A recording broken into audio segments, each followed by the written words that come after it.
Hello friends, आज हम लोग क्वेश्चन नंबर 200 के ऊपर सॉल्व करेंगे। पहले क्वेश्चन नंबर 200 से देखते हैं। अजंता की गुफाएं कहाँ हैं? महाराष्ट्र में हैं।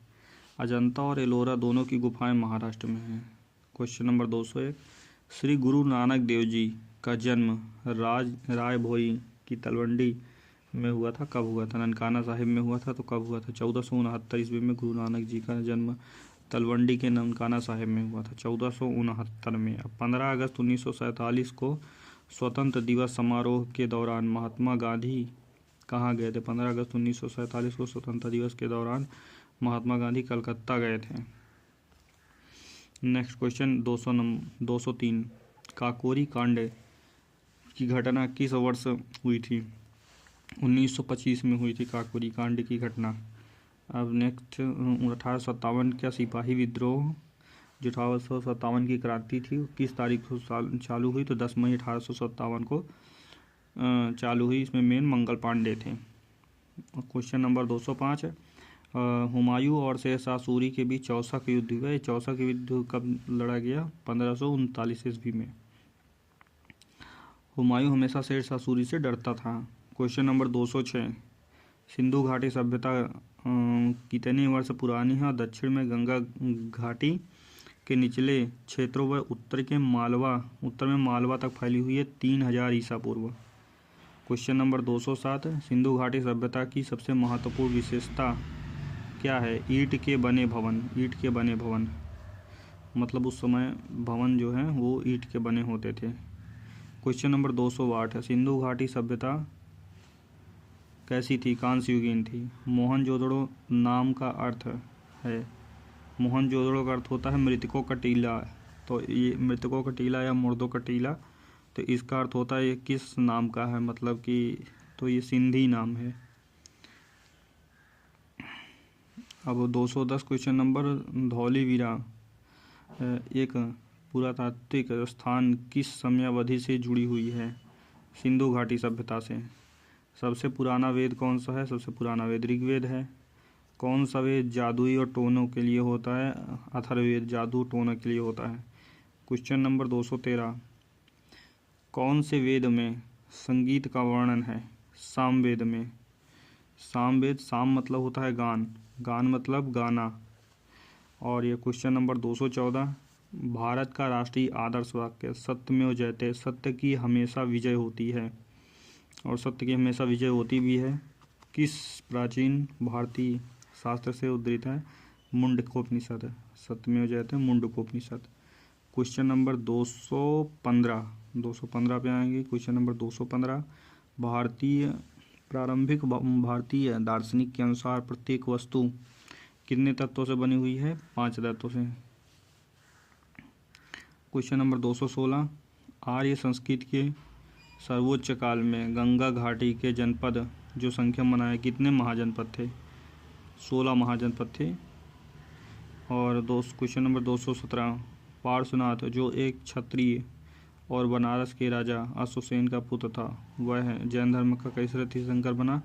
वह जैन धर्म का 23वां तीर्थंकर बना। और 24वां तीर्थंकर महावीर स्वामी थे। ये क्वेश्चन पूछा भी है कि महावीर स्वामी कैसे तीर्थंकर थे? महावीर स्वामी 24वें थे। और पहले कौन थे? पहले ऋषभदेव थे। किस वृक्ष के नीचे रानी माया देवी ने गौतम बुद्ध को जन्म दिया? साल वृक्ष के नीचे। साल का वृक्ष था, उसके नीचे जो है रानी माया देवी ने गौतम बुद्ध को जन्म दिया था। त्रिपिटक किस में है? त्रिपिटक ये बौद्ध धर्म में है। त्रिपिटक पवित्र ग्रंथ कौन से धर्म का है? बौद्ध धर्म का। गौतम बुद्ध ने अपना पहला प्रवचन कहाँ दिया था? ये सारनाथ में दिया था। RRB JEE 2014। Question number 222, Gautam Buddha को ज्ञान कहाँ प्राप्त हुआ? बोध गया में प्राप्त हुआ था। कहाँ? बोध गया में। बोध गया किस भारतीय राज्य में स्थित है? बोध गया बिहार में स्थित है।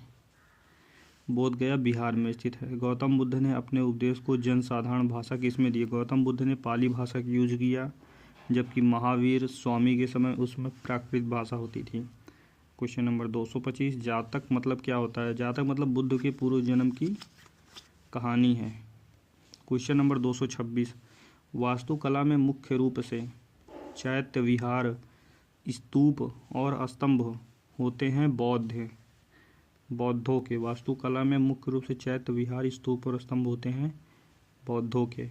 जिनतावस्था धर्म से जुड़ा हुआ है पादरी। नेक्स्ट अगला क्वेश्चन देखेंगे, क्वेश्चन नंबर 228। अशोक ने बौद्ध धर्म के आदर्शों के प्रचार के लिए धर्म प्रचारकों को दूर दराज के स्थानों पर भेजा, और ताकि लोग भगवान बुद्ध की शिक्षाओं द्वारा अपने जीवन को प्रेरित कर सकें। और प्रचारकों में उनका कौन कौन था? पुत्र महेंद्र था और पुत्री संघमित्रा थी। इनको बौद्ध धर्म के प्रचार के लिए कहाँ भेजा था? श्रीलंका भेजा था। Question number 229। अशोक के शासनकाल की सबसे महत्वपूर्ण घटना कलिंग। आधुनिक युग में कलिंग कहाँ पर था? मेन बात पूछा गया इसमें क्वेश्चन में। कलिंग उड़ीसा में था और कलिंग का युद्ध 261 में हुआ था। Question number 230। प्रसिद्ध कलिंग युद्ध ने सम्राट अशोक को युद्ध छोड़ने और बौद्ध धर्म अपनाने के लिए प्रेरित किया। यह युद्ध उड़ीसा में कब लड़ा गया था? नेक्स्ट क्वेश्चन आ ही गया 261 में। सम्राट अशोक किसके उत्तराधिकारी थे? बिंदुसार के उत्तराधिकारी थे सम्राट अशोक। सम्राट अशोक ने पत्थर के स्तंभों और पत्थर के तख्तों पर अपने कितने आदेश? सम्राट अशोक के 14 आदेश थे, मतलब कि उसमें स्तंभ लेख और शिलालेख 2 होते थे, जिसमें स्तंभ लेखों की संख्या होती थी 14। स्तंभ लेख मतलब स्तंभों में लिखाए जाते थे। कौटिल्य का अर्थशास्त्र हमें मौर्य युगीन जानकारी देता है। मौर्य कौटिल्य का अर्थशास्त्र जो है, कौटिल्य मतलब चाणक्य, विष्णुगुप्त, ये चंद्रगुप्त मौर्य के बारे में बताते हैं हमें। चाणक्य का अन्य नाम क्या था? विष्णुगुप्त था। किस राजा की कहानी मुद्रा राक्षस नाटक का विषय है? चंद्रगुप्त मौर्य की। मौर्य वंश का अंतिम सम्राट कौन था? बृहदत्त था। कनिष्क किस वंश का था? कनिष्क कुषाण वंश का सम्राट था। कुषाण वंश का जो मुख्य सम्राट हुआ वो कनिष्क ही था।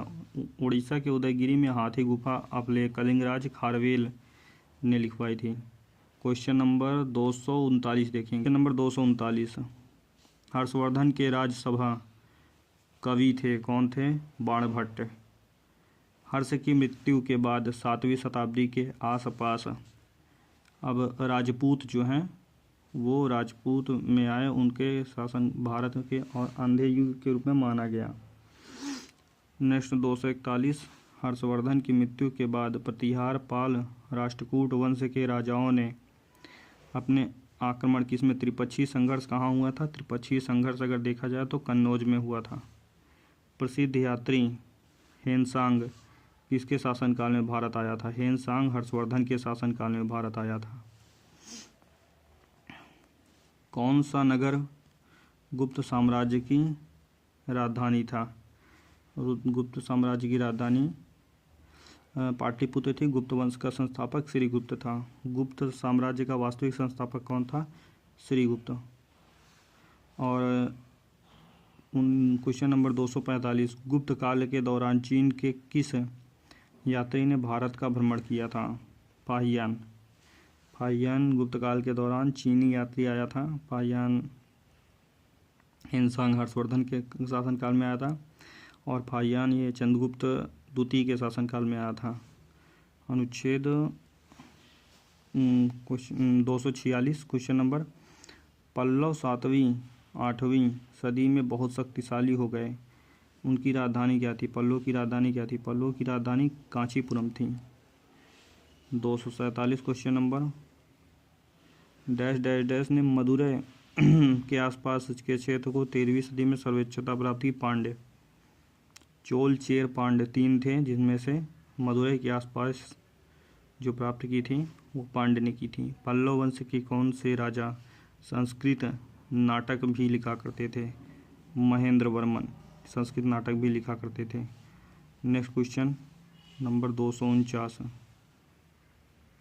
किस चालुक्य राजा ने कन्नौज के राजा हर्ष को पराजित किया? पुलकेशिन द्वितीय ने कन्नौज के राजा हर्ष को पराजित किया।